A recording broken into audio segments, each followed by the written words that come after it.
Okay, this is the airway management lecture for the specialist portion of Great Lakes EMS Academy's paramedic course. So in this lecture, we'll talk about intubation. We talk about that early before, I guess you might say before we really should, to get intubation in early and then get lots of practice throughout the whole paramedic course.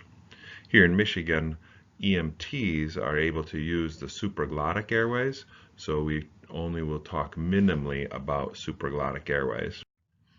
I guess you're going to start every airway lecture with the idea that airway is probably the most important skill that paramedics bring to their patients. The maxim of if there's no airway, there's no patient is still true today. And a big part of that, for me, old paramedic, is the idea that intubation is in our toolbox and should be considered when appropriate.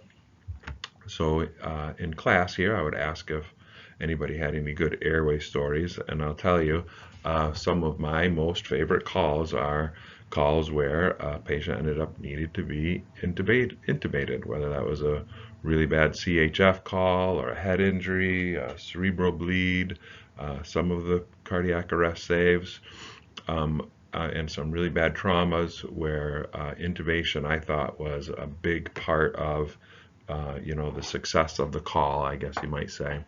Another thing that when we're just talking about intubation, which isn't the end-all be-all of an airway lecture, but to me, when I'm taking care of a patient and I get that intubation completed, whether it's a nasal intubation or otherwise, I really feel kind of a sense of calmness, like I've done it. This was, probably the most important thing that we could have done for our patient.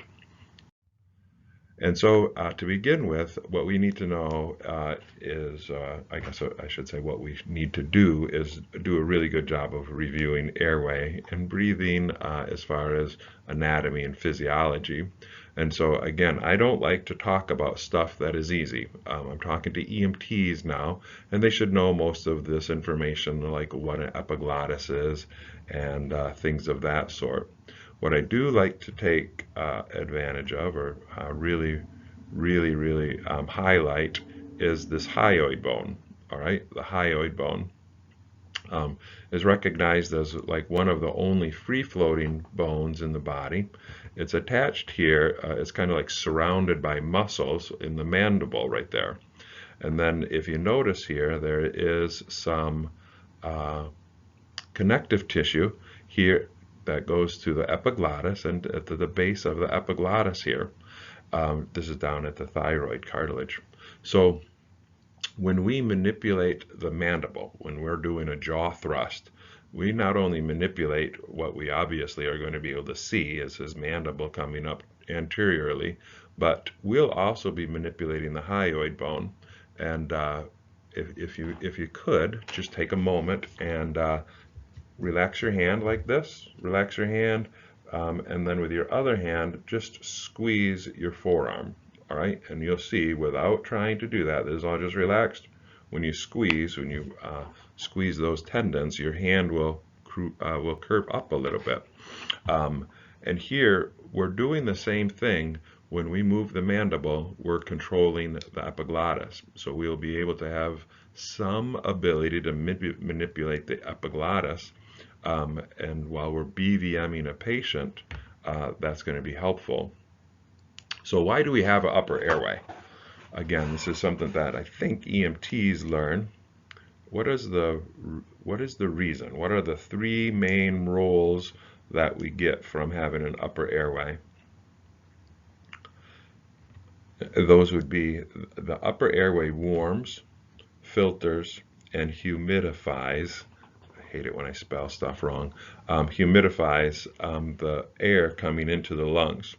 The epiglottis there is there to do what? Well, it's there to prevent food from going down into the trachea, right? But it also prevents bad air from entering the trachea.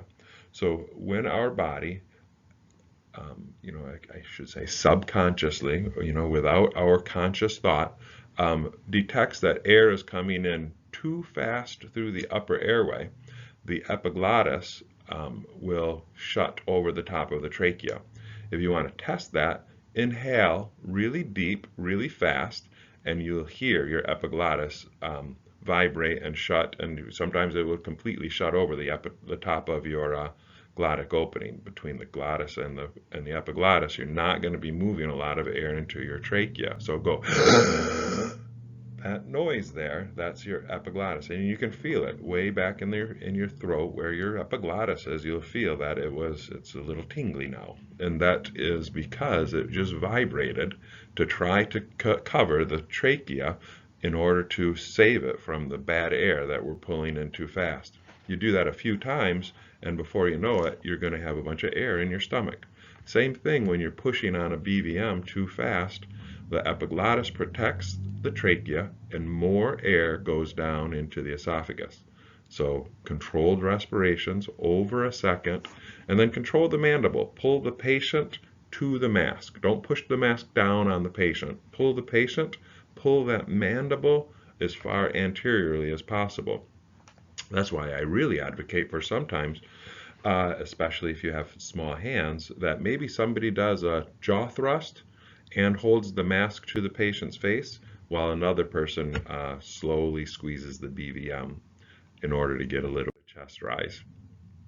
So here we have another picture. Again, I'm not going to spend a lot of time here, but I do want you to know the names of the pleural linings, and those would be the parietal and the visceral. And so a lot of people will get these wrong on quizzes. It'll be a guess between parietal and visceral, like which one lines the lungs, which one lines the chest cavity. And the term visceral, you may hear someone say, I had a visceral feeling about that. Well, that means he had a gut feeling, all right?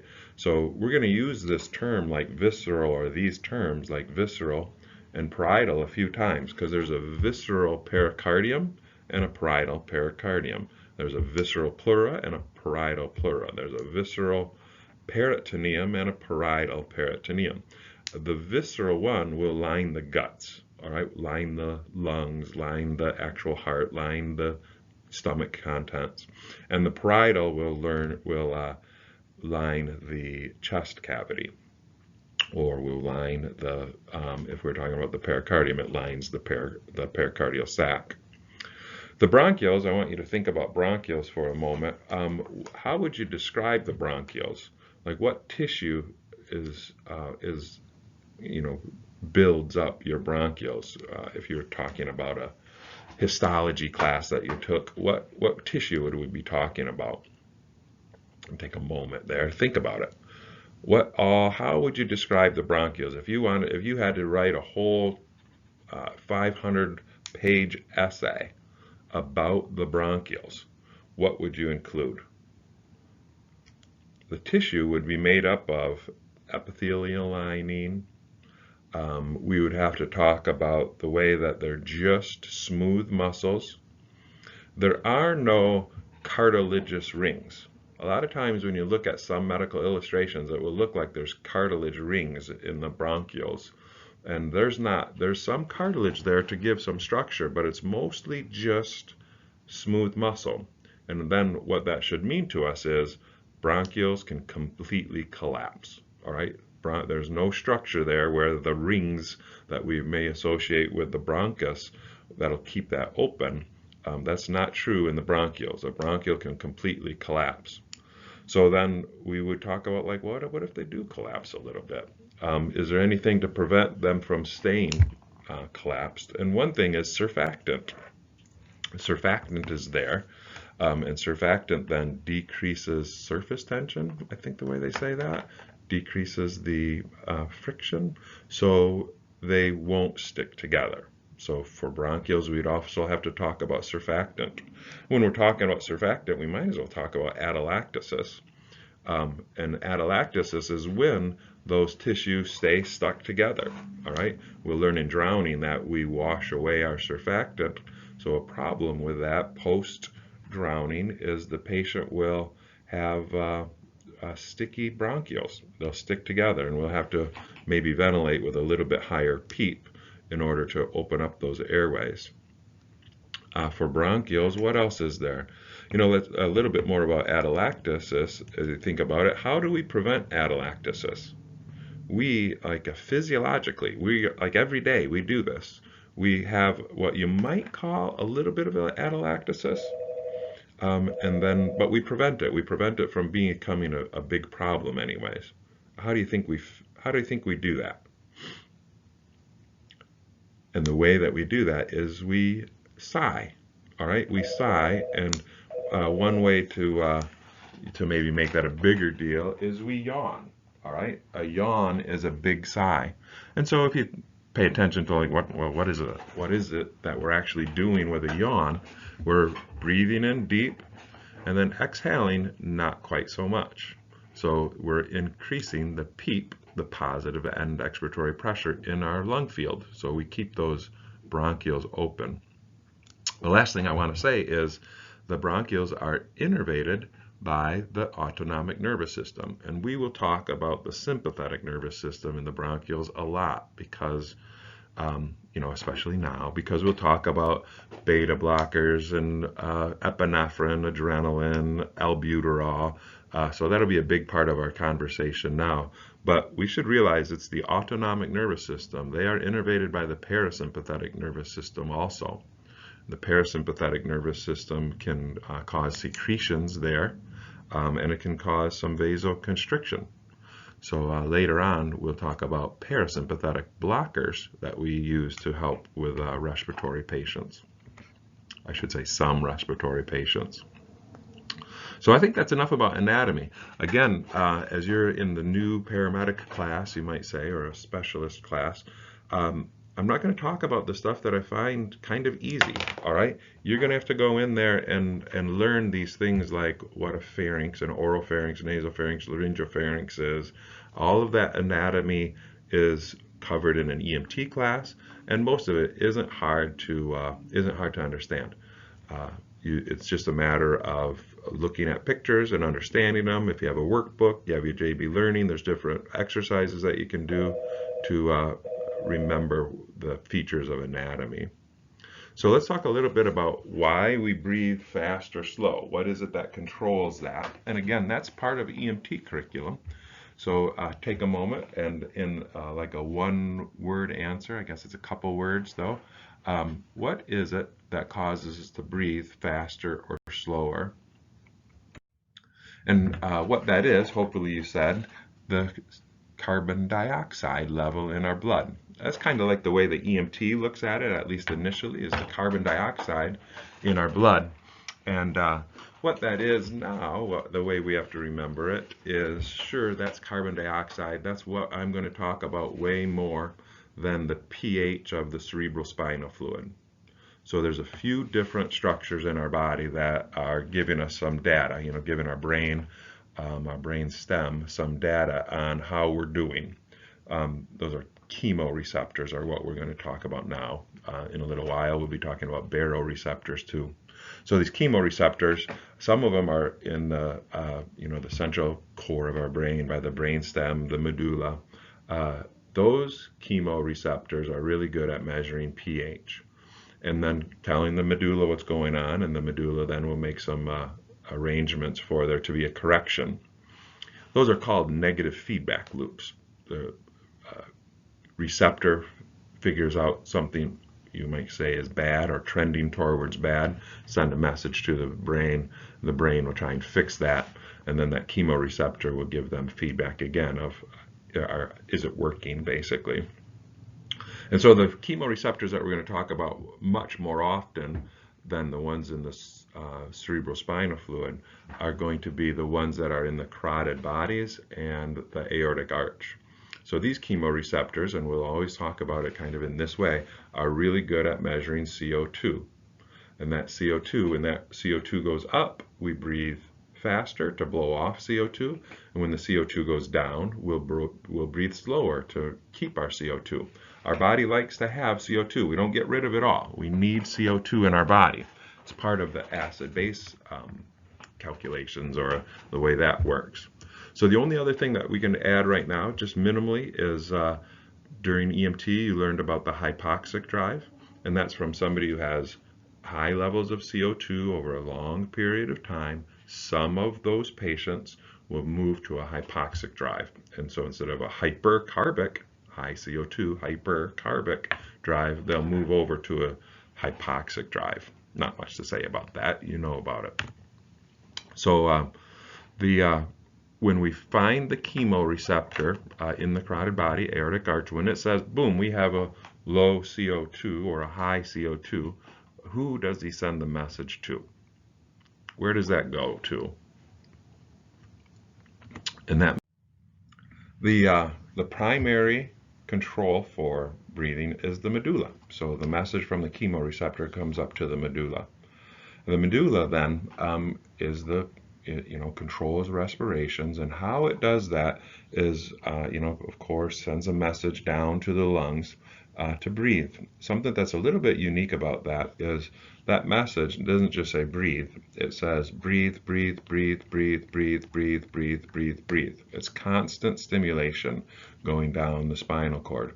If you remember, as it enters the spinal cord, it's going down the spinal cord now, and then at C3, 4, and 5, it will leave the spinal cord, and that's the phrenic nerve. The phrenic nerve at C3, 4, and 5. It'll also continue down the spinal cord down to the intercostals where the ribs are and cause expansion of the chest. So it's a very much all positive, active nervous system and active muscles. That message will go down. We're breathing, breathing, breathing, causing the negative pressure in the chest. Air is flowing into the lungs, and the lungs will stretch out. And so there's stretch receptors in those lungs, and at a certain point, those stretch receptors will send a message back up to the brain and say, hey, stop, we're at capacity now. And that message gets sent to the pons, all right? And there's two centers in the pons. We have the apneustic center and the pneumotaxic center. The apneustic center is closely tied here with that Herring-Brewer's reflex. So as that message goes up from the lungs to the brain, it goes to the pons, and it goes to the pneumotaxic center. And so when we're looking at medical terminology, pneumo, of course, is going to be the lungs, and then taxic. We possibly have heard that term before. Sometimes people will talk about an ataxic gait. An ataxic gait is what a police officer would look for when he is checking for sobriety. All right, a person will have an ataxic gait, and that means an imbalance. Remember, A is the absence of, so ataxic is the absence of balance. So here, when we're talking about pneumotaxic, it is the lungs balance center. So this little bit of a circle here is we have the medulla say breathe, breathe, breathe, breathe, breathe, sends the message down the phrenic nerve and the spinal cord. Active, active, active, and we have the lungs expand. A stretch receptor recognizes that we've breathed enough. That sends a message up to the pneumotaxic center. The pneumotaxic center then is a negative sign. It's inhibitory, and it will stop the medulla from saying breathe, breathe, breathe, breathe, breathe. And then we will have an absence of nervous stimulation and the absence of muscles being used. So, and then the way we see that is exhalation. The apneustic center here, a little bit different. The apneustic center prevents apnea. All right, so you see that there's a little positive there. That is excitatory. So excitatory.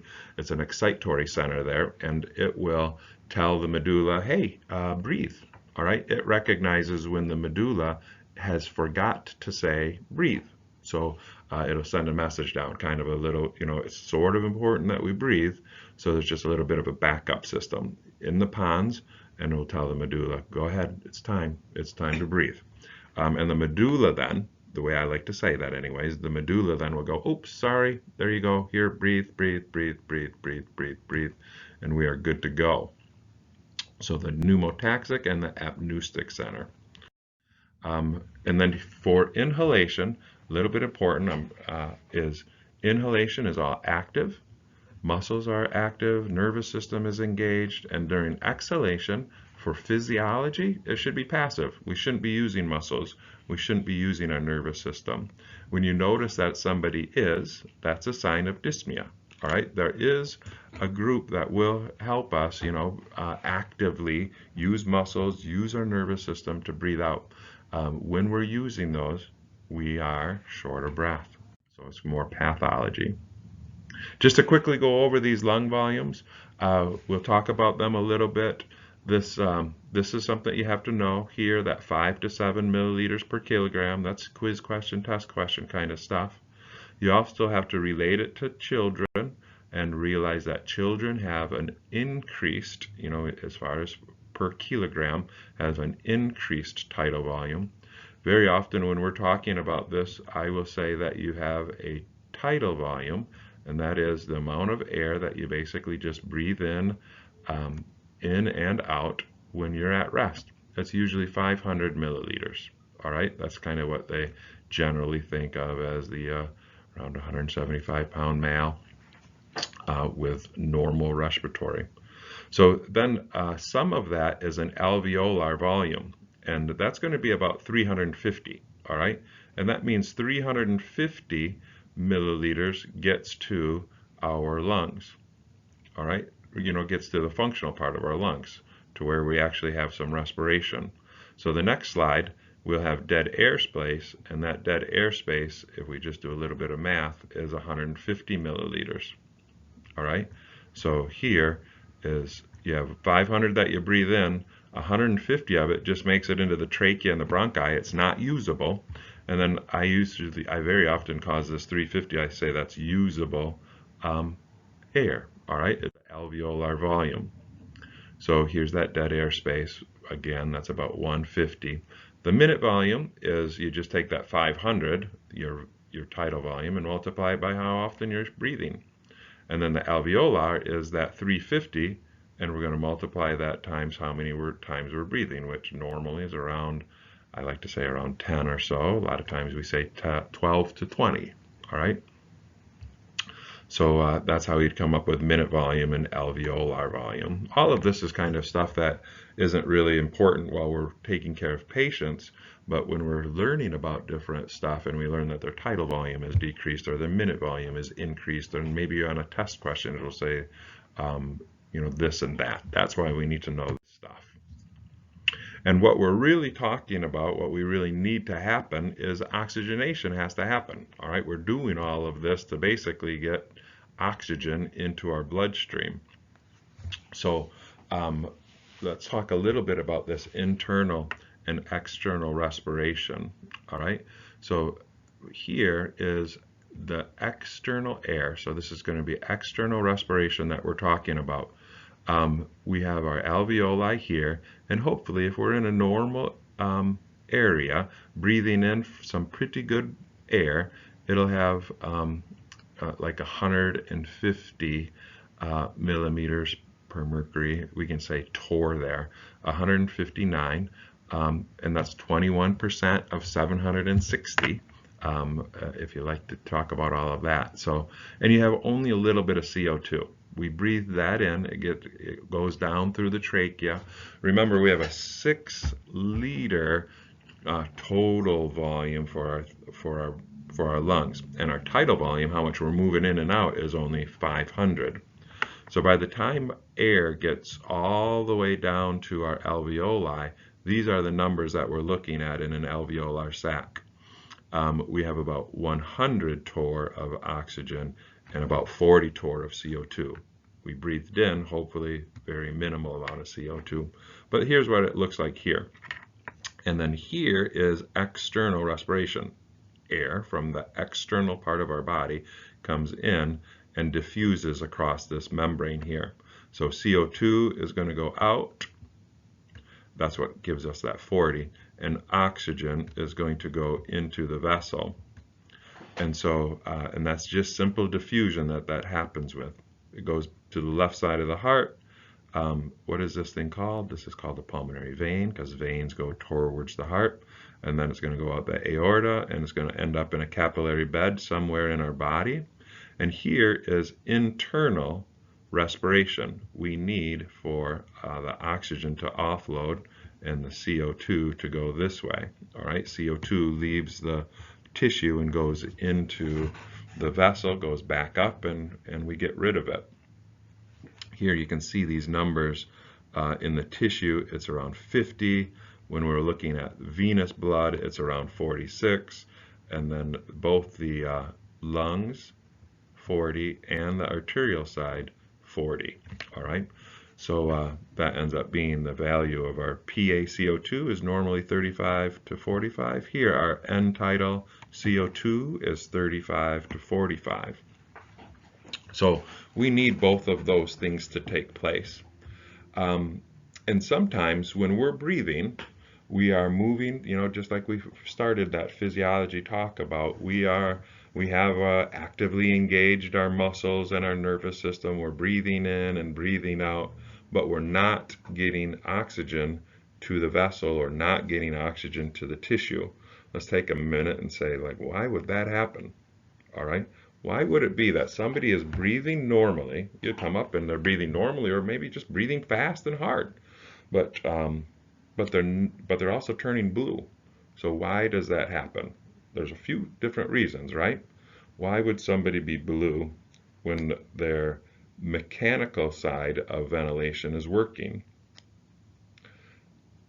There's a few different reasons. All right, let's go with the first one is maybe obvious, maybe one you've already thought of, is things like CHF and pneumonia. There could be a problem with the diffusal surface right here. All right, so if there's a bunch of water or infection, there's edema right here, then we won't have a good exchange. We'll be able to breathe, but we won't be putting air where it needs to go, or more specifically, we won't be able to get oxygen where it wants to go and CO2 where it wants to go. So one problem is the diffusal surface. CHF and pneumonia are great examples of that. The next one is a perfusion problem. All right, if we have low pressure in this system, it won't work as well. And when we have a blockage, what is the term for that? A blockage of the structures, the vessels in the pulmonary system would be a pulmonary emboli. So you have a pulmonary emboli. That's another reason to have this ventilation perfusion mismatch. Other things is you're in an area where there's not oxygen. All right, you walked into a confined space that doesn't have oxygen. You can breathe all you want, but you're not going to be getting oxygen to tissue.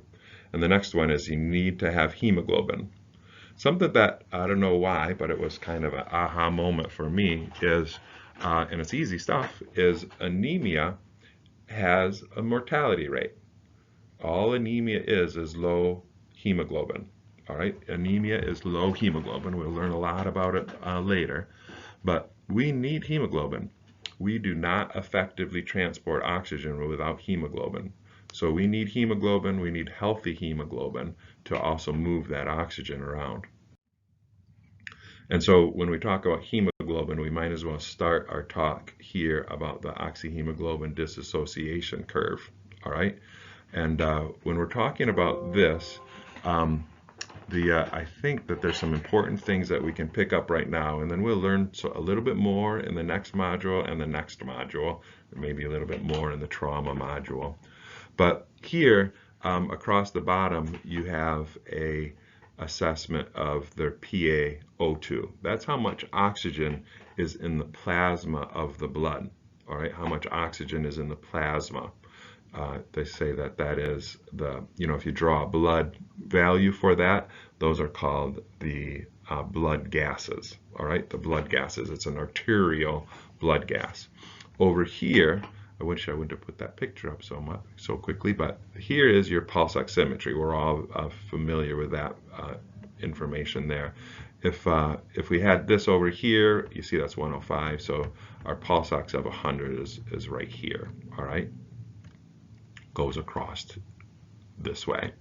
And so here, this is just a little bit, doesn't really happen to add to what we're talking about right here. But if your PaO2, I'll just call that your arterial blood gas, is 105, you'll probably have a pulse oximetry of 98, 99, 100%. All right, that's a good PaO2. our normal is like when you're at 60, you're looking like you're hypoxic. You're looking like you're trending towards hypoxia, I think is probably a good way to say that. That's the low value. 80 to 100 is what I think of as normal. So here, this is what I want you to know about this oxyhemoglobin dissociation curve. So this first part is going to just sound obvious, all right? This says basically that when we have a high amount of oxygen dissolved in plasma, all right, high amount of oxygen dissolved in plasma, that's here, we will have a high oxygen, all right, a high, I should say, saturation level. All right, that's kind of like, yeah, that does make sense. If you have a lot of oxygen in the neighborhood, your hemoglobin will have a lot of oxygen on them. And the contrast to that is true too. When we have low amounts of oxygen dissolved in plasma, a low PaO2, then we'll have a lower saturation, just like that. Oh, all common sense stuff. But if it was just common sense stuff, that of course, if the neighborhood has a whole bunch, the hemoglobin will have a whole bunch. If the neighborhood has less, then axiomatically, then the hemoglobin will have less. If we just talk about it in that context, that story, this is the way that that graph should look. That graph should look just like this. If what I've said so far is true, and it is, if that were the only part of the story, this is the way that graph would look like, all right? But it doesn't. It has what they call an S-shaped curve. And so this is what they say about this. They say that when hemoglobin is in an area where there's a lot of oxygen, it will have a high affinity for oxygen. Hemoglobin around a bunch of oxygen, it has a high affinity for oxygen. Affinity is attraction. When a hemoglobin is in an area of low oxygen, it will have a low affinity. All right. So and then the oxygen will jump off. And so think for a second: do we want that to happen? Does that make sense? Do we want there to be like a less affinity, a low affinity between our hemoglobin and our oxygen? And the answer, of course, is yes. God made it that way. All right. One other thing that I want you to always think of is these are always kind of in balance. If we have a high CO2 somewhere, that will, in that same neighborhood, when we're talking about human physiology, that same neighborhood probably has low oxygen. All right, it's just the way it is. This is one of those things that you should just believe me. All right, if there's a lot of oxygen, there's probably low CO2. All right, so the opposite is true also. High oxygen, low CO2, and then that is physiology. That's not pathophysiology. That's the way God wants it. And so let's go back to this picture over here that I drew up a little bit too quickly. Imagine this area here, right here. The oxygen just dumped into the system. So we could make an argument that this area right here, this is where the highest amounts of oxygen are. That's where our PaO2 is at that 105 to even higher. And at that point, we want oxygen to jump on our hemoglobin, right? We want that. We need that. The most effective way to transport oxygen to where it needs to go is the hemoglobin. This is a high oxygen area, and that would also kind of mean that that tissue right there doesn't need the oxygen. Now we get over here to this area, and this area here, we want oxygen to go this way, right? Oxygen is bound to the hemoglobin molecule. It's bound. There is affinity there. They're attracted. It is on the bus, all right? If they still have a strong affinity for each other, that bus that's holding onto the CO2 is just going to get back over here, and it's going to carry its oxygen back to central circulation. We don't want that. We want there to be, when we get to an area where there is low CO2, that means there will be high oxygen. We want the oxygen to stay on. But if we get to an area where there's high CO2, which would also mean low oxygen, in a neighborhood where there's low oxygen, the oxygen and the hemoglobin won't have the same affinity. They will have less of an attraction. There's less likely to be binding. They won't be bound. Oxygen jumps off, gets into plasma, pushes out, goes into the tissue, and everyone is happy. So let's talk about microcirculation for just a little while. I don't think I have a slide that covers this. So just a tidbit of microcirculation.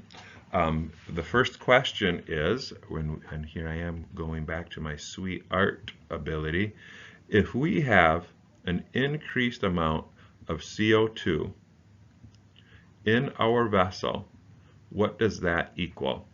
And our answers are vasodilation or vasoconstriction. Increased CO2 equals, what do you think? Is it vasoconstriction or vasodilation? And this is going to come up a lot, all right? So increased CO2 causes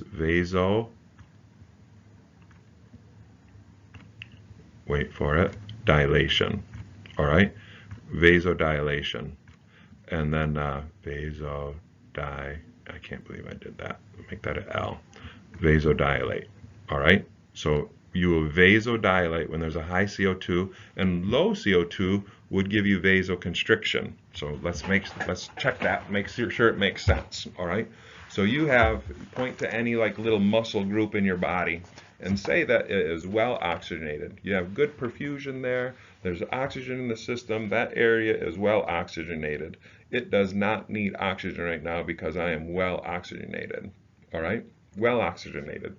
So if it's well oxygenated, as we go to this top part here, if it has a lot of oxygen, it's going to have low CO2. If that area has low CO2, you will get vasoconstriction. All right, you'll get vasoconstriction. All by itself. It's not the nervous system that's causing this to happen. The way vessels react to a low CO2 environment is they will vasoconstrict. All right, that's just the way it occurs, vasoconstrict. When we vasoconstrict, less blood is going to go to that area. Less blood means less oxygen is going to that area. That's good because we want that. I just said that area has a bunch of oxygen, and we want our oxygen to go to where it's needed. Somewhere else in the body will need it. If it doesn't, on that turnaround, it'll go back up. If we look here, see there's oxygen here. There is oxygen. 40 is returning to the heart. Oops, yep, returning to the heart. I should say here, returning to the heart, returning to the lungs. We have oxygen in our venous blood. That's oxygen that wasn't used because it went to an area of the body that didn't need it. So here we vasoconstrict. Blood will go somewhere else, maybe get shunted and go and return to the heart. Never got used on that one trip around. So now when we vasoconstrict in that area, imagine that. Remember, you're pointing to an area. You're saying this muscle group was really well oxygenated. If it's well oxygenated, the CO2 is down. We vasoconstrict in that area. Less blood, less hemoglobin, less oxygen going to that area. And then what's going to happen? Because you do have metabolism going on in that area, and when we have metabolism, we have a byproduct of CO2. CO2 will increase in that area. Before you know it, we will have an increased amount of CO2. We'll vasodilate, and blood will come back into that area. When blood comes back into that area, that will be a high CO2, low oxygen area. And because we've been using the oxygen in the metabolism and pooping out CO2 in the metabolism, and now when the blood gets there, it recognizes that we are in a low oxygen environment. We'll have a lower affinity for oxygen, and then we will offload oxygen. It will go to the tissue, and the tissue survives. All right? So we talk about that a lot. You have to understand that basic physiology, and then we start to understand some of the pathophysiology better as we continue to talk about it. So when we get to somebody, oxygen is one of the first things that I like to think about as part of the airway and breathing assessment and treatment for our patient. And so here, this stuff is from the curriculum. A little bit about this is I'm going to give you some of my attitude towards oxygen. We should administer, this is not my words, these are right from your book, and as far as I'm considering it as part of the curriculum that I teach, that is a nationally recognized curriculum. All right, this is what gets you through the national registry. Oxygen administration, it says administer to any patient with potential hypoxia, and then here, even if the patient's clinical appearance is otherwise normal. All right, they can look normal and still have some hypoxia, and that's true. You as a clinician are thinking this guy could be a little hypoxic. Put him on a little bit of oxygen. Oxygen can reduce pain. All right, it can reduce further damage to tissue. It can clear somebody's head. It can do all of that kind of stuff. I think that's a little bit of a maybe non-research proven, but I think it can do that stuff. In a small way at least, and then sometimes it's a bigger impact. And here again, not my words here, what I consider curriculum, it says never withhold oxygen from a patient who might, it says who might benefit from it. So I think you should be, as like you might talk to a linebacker, you'd be on the balls of your feet towards putting them on oxygen, not on your heels, towards putting them on oxygen. And you might even think of it as, why shouldn't I put them on oxygen? And maybe there's a reason. But I like oxygen as it is a part of therapeutic communication. It is one of those things that when you're taking care of the patient, when you're selling them the oxygen by saying, hey, ma'am, I'm going to put you on a little bit of oxygen here. You'll feel it in your nose. This is going to help clear your head, relax you, do whatever. You are going to tell them that the oxygen is really going to help them.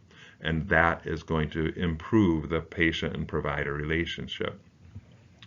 Now, lately in the ACLS kind of world or American Heart world, they've made a bigger deal out of this.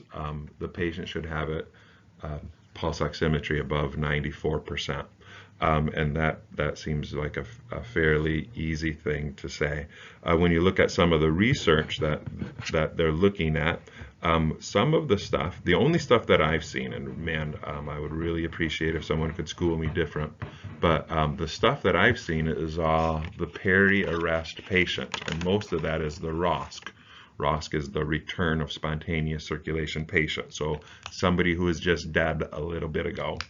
The research has proven, at least started to prove, still being looked at, that if we hyperoxygenate a patient, the numbers that I looked at is they put it at 300 torr.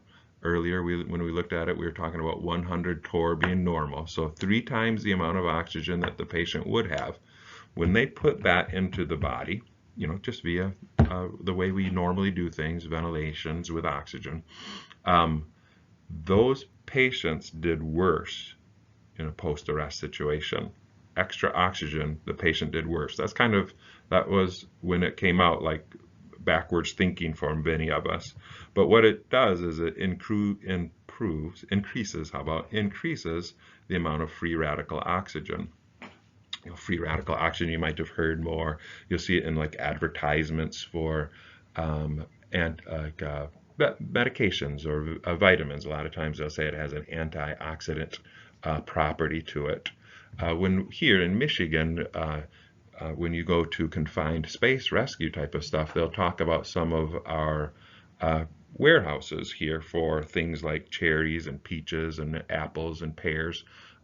Those may evacuate all of the oxygen out of the warehouse and flood it with CO2. The reason for that is oxygen is what damages their tissue. All right, if you take a bite out of an apple and set it down on your desk for a while, we all know it will turn brown. What's causing it to turn brown? It's oxygen. All right, so if we remove oxygen from the formula, those fruits will stay fresh longer. If we take oxygen away from tissue, that might help in some instances. So, and we're talking about ROSC, and you're not really taking oxygen away, you're allowing them to have just normal levels of oxygen. So oxygen is what beats up tissue too when we hyperoxygenate patients.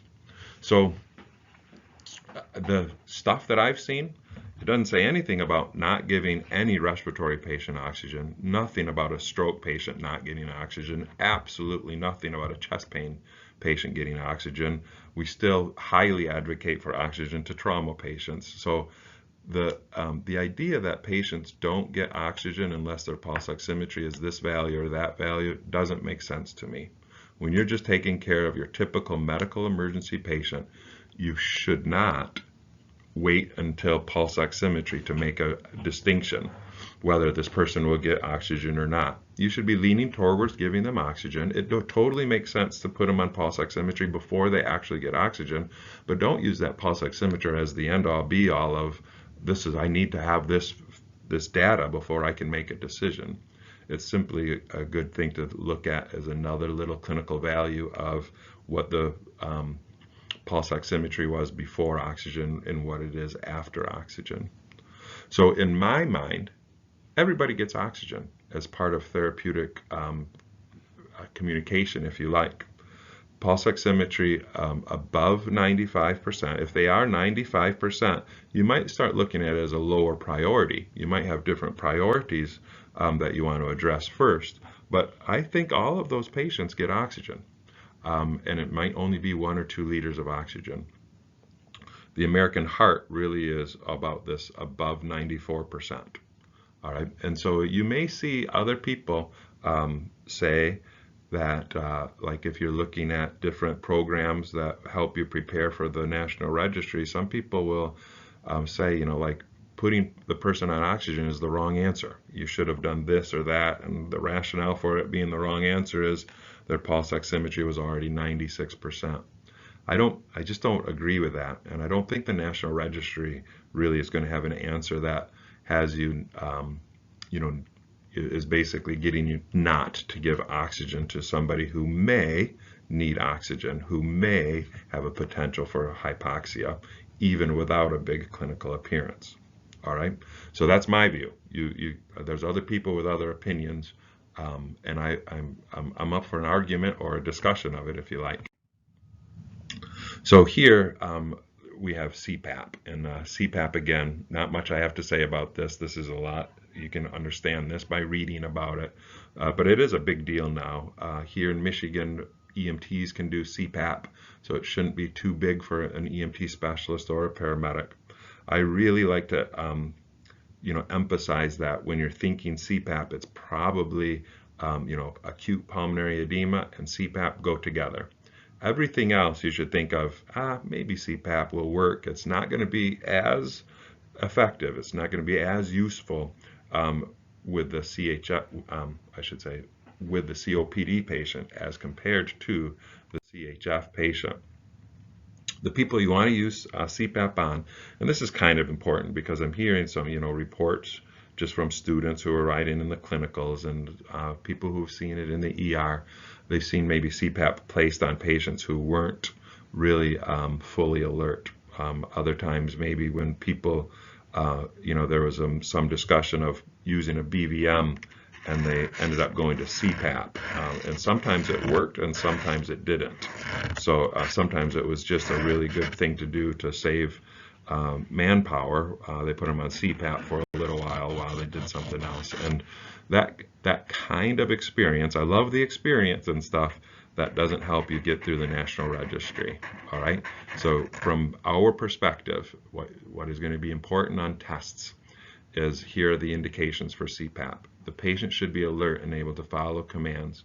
They should be in pretty good distress and with a pulse oximetry that's in that 90s neighborhood anyways. And then probably rapidly breathing. When you see that patient, CPAP. The contraindications are a person in respiratory arrest, chest trauma, because that pneumo then can become a tension pneumo.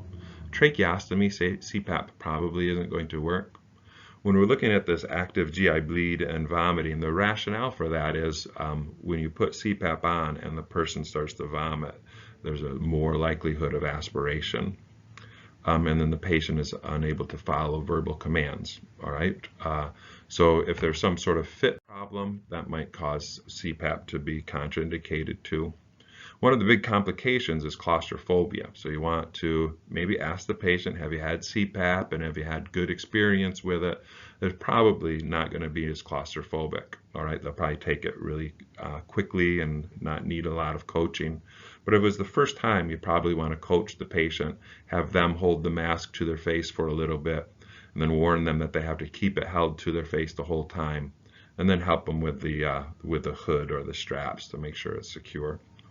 A pneumo is a complication. Not only is it a contraindication, it could be something that is caused by the CPAP. And then remember, it can lower your blood pressure. So that could be really close to a contraindication too. If you're talking about having a patient with a blood pressure in the neighborhood of 100 and lower, you really want to be careful with your CPAP. So one thing that I like to talk about CPAP a little bit is the new devices that we have you you can do nebulization through that also. And I would warn you that you should try and say to yourself, what do I want to do? Do I really want CPAP, or do I think the nebulizer is more important? Because if you're nebulizing through that CPAP, your amount of pressure, which is measured in centimeters of water, your amount of pressure goes down when you start nebulizing. So pay close attention. Are you really using CPAP as a CPAP machine? All right. You can use the nebulizer with a regular old mask and get the stuff done if you want to. So try and make a decision. What do you want to use? If you really think the CPAP, if you think the positive end expiratory pressure is going to benefit the patient most, just use CPAP. See how things go, and then maybe add nebulization as it warrants, and make sure that you can still have your pressure if you need it. Suctioning, you have to memorize these kind of things, the 15, 10, and 5. Same as EMT, you just have to realize you're going to see this on quizzes. Suctioning removes oxygen from the patient. All right, so limit your times and realize that it can be uncomfortable when you start going longer than those times. So we're not going to talk about supraglottic airways. We'll do this a lot in the scenarios and such. So what you have to pay attention to is you're going to get written quizzes that say, like, what's the next step? How far do you put it? How do you put an eye gel in, and how far do you send it? How far do you put a king tube in? How far do you send it? Both of them, like what airway or what position should the airway and neck be in? And the last one is combo tube. How far do you, how do you put it in? How far do you put it in? Pretty easy stuff as far as which balloon do you inflate first, and then check lung sounds, and what do you do if it's not giving you lung sounds? All of those kind of things. Play with it a little bit. A great go-to for those devices are the user manuals. All right, those are all on our website. And so let's talk about intubation now. And the primary reasons that we intubate, you can go with advanced airways for some of this too, but the primary reason is the patient has a failure to maintain their own airway. All right, they're not maintaining their own airway, so we're going to protect it with an endotracheal tube. The other side is the failure to ventilate the patient. All right, you can't ventilate, they can't ventilate, someone has to ventilate. Endotracheal tube is the best way to do that. And so when we're talking about intubation, a big part of the intubation lecture is who should we try to intubate. And that might not make sense right now because we're not going to talk about RSI for a long time. But when you go to like a difficult airway class, or when we're talking about just the material that surrounds intubation, a big part of that is the assessment of the airway. And so they want you to assess whether this is going to be a difficult airway that might change your procedures towards whether you're even going to try and do an intubation. And it's a big part of whether you would elect to do an RSI or a conscious sedation. You shouldn't be trying to paralyze somebody who you don't think you'll also get the tube.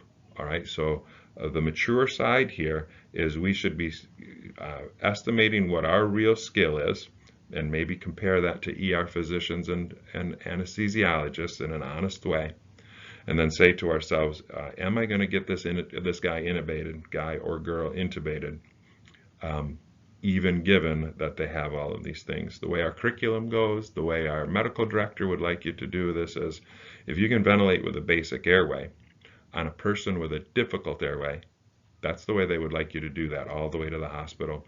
Make sure the hospital knows that this person needs intubation. It just might be out of your wheelhouse because of the difficulty of this intubation. So it's probably not good to paralyze them or cause them to be consciously sedated. So we're going to use the Lemon Law. All right, the Lemon Law isn't my law. It's a, recognized. It's basically curriculum. This is going to be part of your quizzes, tests, and maybe the National Registry then.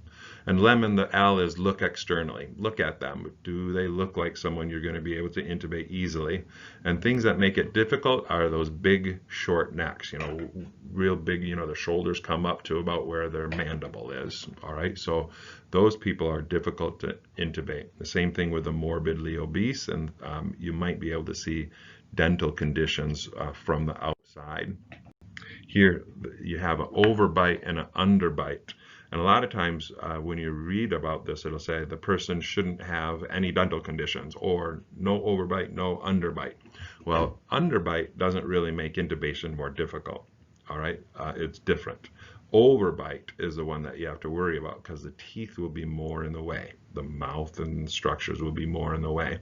Large incisors would be also something that you'd say to yourselves, all right, this is going to be a hard intubation because we're going to have to do a workaround the big incisors.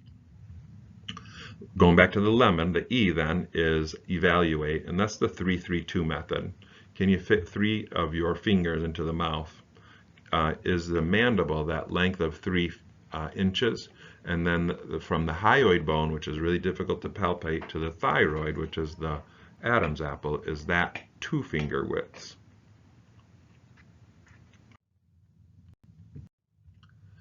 And the O for Lemon is obstruction. And so for obstruction, this is something that's got a little bit of weird. I think they just use this because they wanted to make the word lemon. I like obesity there too. That starts with an O. But one of the obstructions that we don't talk about enough, I've never really run across it, but when you're talking about trauma or a tumor, people could have something in their mouth or in their upper neck that is obstructing their airway. And so if you can imagine that, the elephant man kind of thing where they have a big growth there, a goiter, which doesn't close your airway. But one of the PHTLS scenarios is one, a guy gets whacked in the neck with a bat or something like that. And as that hematoma grows, that will actually cause there to be a airway occlusion. And so that is one of those things that are hard. It displaces the structure, so it ends up being a problem. So you could go with trauma, bad trauma to the mandible, which is going to have swelling and could obstruct it because of the way that tissue swells and such. And then N is neck mobility. And here, all of those trauma patients, you'll have to hold C-spine. That's going to make your intubation more difficult. Elderly patients who have kyphosis, and then maybe a lack of being able to move their neck as much as they could have when they were in their utes, and then cervical fusions. And again, for us, this doesn't make as much sense, but it's possible that a family member might say, hey, his cervical spine is fused from 3 to 5 or something like that. Easy for an anesthesiologist who would be able to have them give that information early. So the reason we don't want to intubate somebody is it's a really secure airway. All right, it's really going to prevent aspiration better than any of the other stuff that we have. And then it also allows us to administer medications. Not the best way, but it is a way to administer some medications. Not all medications go down the endotracheal tube. Disadvantages is it's a skill. Sometimes people will say it's a skill that can be impossible in some situations. And the other thing is it bypasses the upper airway. So let's ask ourselves again, what does the upper airway do for us? What is it going to bypass? It's going to bypass the idea that we're going to be getting warm humid, wet, or whatever else you want to say for that, humid, and then the last one was warm, humid, and clean, all right, filtered. So when we're ventilating someone through an endotracheal tube, we, you know, if you can imagine your oxygen tank is sitting in a 50-degree ambulance, that is going to be very dry, hopefully clean, but very dry and cold air, and that will hurt, all right? It will be uncomfortable for the patient if they're awake and feeling it. So the complications when we're intubating is bleeding, hypoxia. You know, during the attempt, if you take too long, the patient becomes more and more hypoxic. Just from a poor attempt, you can cause laryngeal swelling and laryngospasms and cause vocal cord damage. That mucosal necrosis, that's really attributed most often to that bulb that we inflate as we'll talk about in a little bit, just south of the vocal cords. And when we inflate that with too much pressure, that can cause damage to the tissue, especially for pediatrics. And then barotrauma is when we ventilate too aggressively. Easier to cause lung damage when you have them intubated. And so a little bit about that equipment is we need a laryngoscope handle and then blades. And then this is the Miller. I'm going to talk about this stuff. We're going to go a little bit quick here because, you know, the time to really learn about this is maybe in a group of 4 or 5, and we're all intubating around a bunch of manikins. So we'll talk about this more in those groups. But a Miller is like the side of a beer can. A Miller blade is straight. All right, Miller blade, Miller light beer can, straight side of a can. So this one goes in to, and it will actually lift the epiglottis out of your way. It's best to use these for infants and children because their epiglottis gets in your way. It's bigger and floppier, so it will cover the glottic opening more. So you really want to try and use a straight blade for those patients. A curved blade seems to be the more popular. It is one that will go right into the base of the tongue. All right, you just follow it along the base of the tongue and it fits into the vallecula, and then it indirectly lifts the epiglottis. It's moving the hyoid bone and it indirectly lifts it, but the epiglottis will still be in your way. It'll be in a sight picture anyways, and you'll intubate around it. So a lot of people say the straight blade is more difficult to use and is more prone to having maybe some teeth damage. There's a stylet going across the top there, and that stylet, you put that in the endotracheal tube and it'll give your endotracheal tube a little bit more stiffness, and it'll give you the ability to form it the way you want in case you need a different kind of curve to get it into the glottic opening. McGill's should be right there when in your intubation roll or intubation kit. And then these are used, they're kind of a longer forceps that you can, has a sweet bend to it so you can get it down into the airway and pull you know, a piece of hot dog out of somebody's throat. When we're doing this, this is something that I really want to do better and better every time, is we have to be used to wearing standard precautions when we're intubating. Gloves, masks, goggles, a full face mask covering everything are all mandated. All right, these aren't like options. You have to do them. So when we're practicing them, we should be practicing with goggles on and gloves on. The mask is, you know, we're in the COVID era, so that's no biggie. And so before we get to intubation, one of the big problems with new paramedics intubation is that we like to skip over the basic steps and go right to the cool stuff. And we need a stair-step approach to intubation. So before you start going for that intubation, what you want to do is establish your manual airway, start ventilating them, putting them on oxygen, think about putting an OPA or an NPA in, and ventilate for a little bit, or have someone ventilate while you're setting up your intubation. Check your tube, check everything, make sure that you have everything that you need. That usually takes a good 1 or 2 minutes. So that's your pre-oxygenation. So make sure that they're well oxygenated before. You'd want their SpO2 to be in those 90s anyways. Great to have it at 100. And you'll position the patient here, and this is called the sniffing position. You've seen this, I'm sure, in your book. Anytime you Google images for the sniffing position, you're going to see something that's similar to this here. What I actually tell people to do is to make the patient look over a fence. If you look over a fence, you kind of pull yourself up with your hands, and you look over the fence, so it pulls your head up. It kind of it's called flexing the head, and then drop it back and have it in a little bit of a hyperextended. What we as paramedics often don't do is a perfect sniffing position, where you'll see as anesthesiologists, they'll swear by this position, and they have a bed that will put them in there. And sometimes it's just not possible for us to do that. Remember, when there's a difficult intubation, you're going to go for it. When there's a difficult intubation, say to yourself, the more difficult the intubation, the more correct I have to be. The more difficult it is, the more correct you have to be. A lot of this practicing, we can maybe build up a little bit of bad habits because we're practicing on manikins. But what we want to always try to do is have a perfect method about getting that intubation done. And the way to start is positioning this airway. All right, try and get the shoulders up and the back of the head, the occiput, up just a little bit. That's what the sniffing position is. All right, so put them in the sniffing position, and then you're going to be inserting the blade.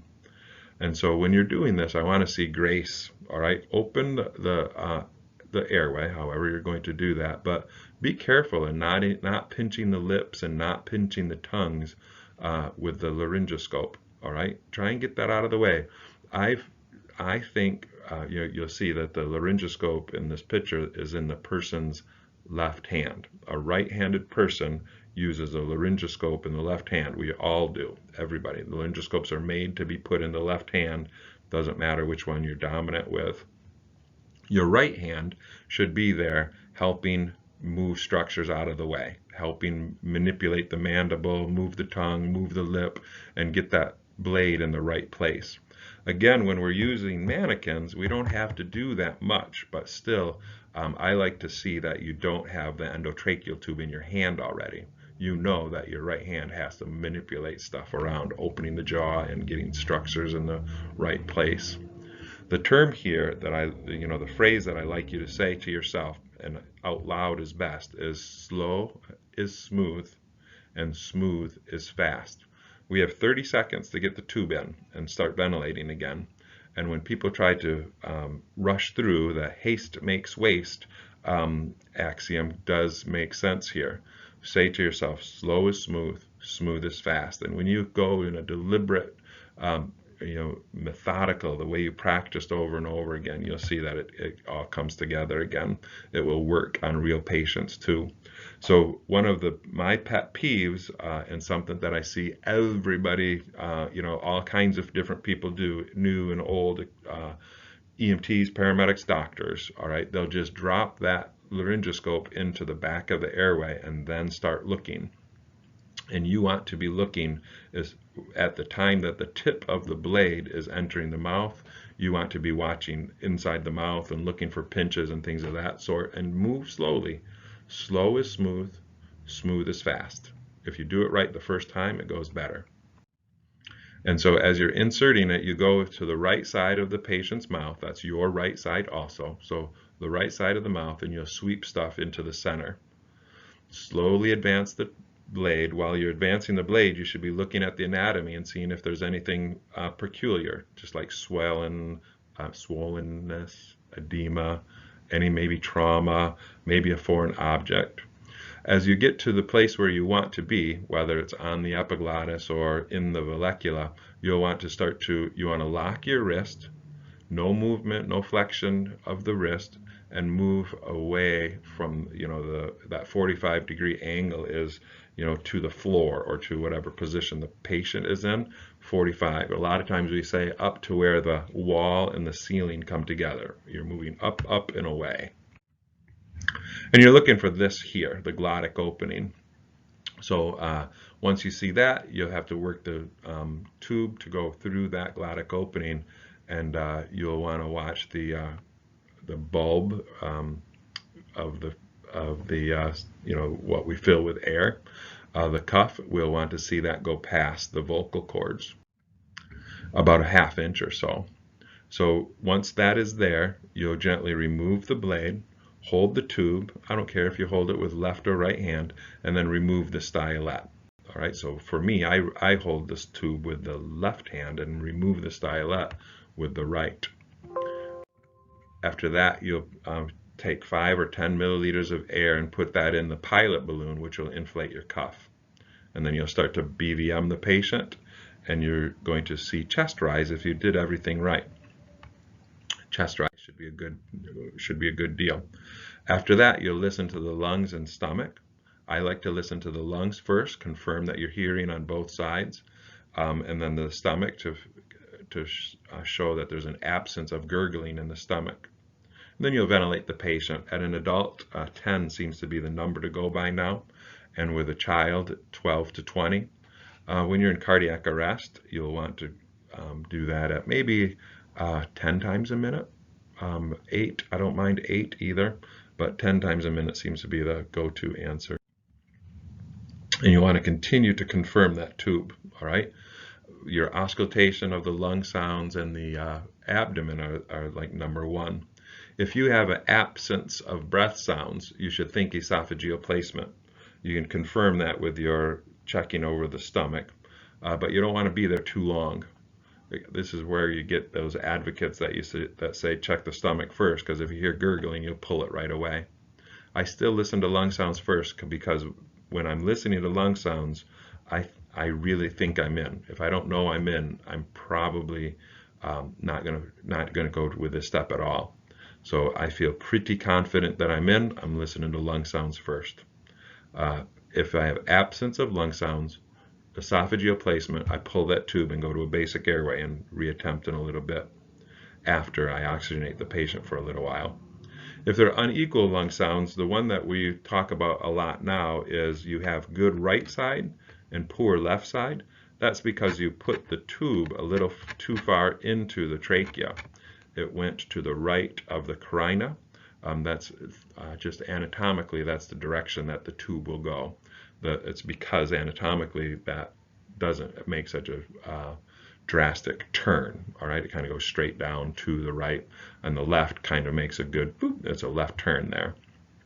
So if you are ventilating and you see good chest rise on the right and not on the left, and you listen to lung sounds and they're better on the right than on the left, all you have to do is pull the tube back. All right, deflate your tube, deflate that cuff, pull it back about an inch maybe, reinflate your cuff and start ventilating again and see where we're at. It could also be a pneumo or something wrong with the bronchial tree. Some other things here is we can try to use colorimetric capnography. So here the colors are usually the same. Yellow is good. Tan is the best that you'll get when they're in cardiac arrest, and purple's always bad. When you read about these, it'll say that when you ventilate, it'll go kind of the purple or a gray maybe, and then when they're exhaling, it will give you that yellow or tan if they're in cardiac arrest. And then when you ventilate again, it'll go purple. To me, it doesn't go that fast. It might. Some people have reported that this does work, and it is the way it says it works. But what you're really wanting is for that to be yellow. If it stays purple, it's always bad. You want it to stay yellow. One thing is if you're doing a cardiac arrest patient a call, if it has been tan for a long time, tan to gray, and the person is what you think is dead, if all of a sudden you start to get yellow, there's a good chance that his pulse is back. All right, so you should be checking a pulse. And then here, we're getting towards the end of this, the slideshow now, is the capnography waveform, and we need to know this, all right? So when we're looking at this A, B, C, D, E, a lot of times you don't see these things, but you're going to see it in pretty much all the paramedic texts, all right?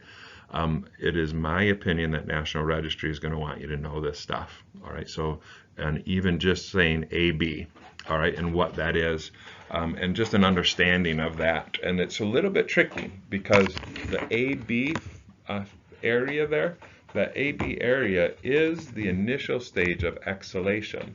So that's dead airspace. That would be another way to say dead airspace. They're getting rid of their dead airspace during the initial stage of exhalation. B and C is the expiratory upswing, but it starts to go up as it starts to give you some CO2. All right, the CO2 that was had a lower amount of CO2 in that air. It's deep in near the bronchioles. And then we're at the bronchial and alveolar air, and then the letter D is at the end tidal CO2. And then as the person starts to breathe, that's where you'll be here at this D. This is inspiration, because now the only thing that thing is going to be detecting is going to be oxygen, all right, and no CO2. And then at this point here, E, then we're at the absence of respiration. And then right here would be letter A. All right, so letter A would then go to, at some point anyways in here, we would go with inhalation. We'd be back at this stage here. All right, and so those are pretty important. Paramedics now, pretty much by and large, everybody has this waveform capnography available to them. So it is something that we should say to ourselves, well, the National Registry can stay current. It's a very good chance that I have to know capnography.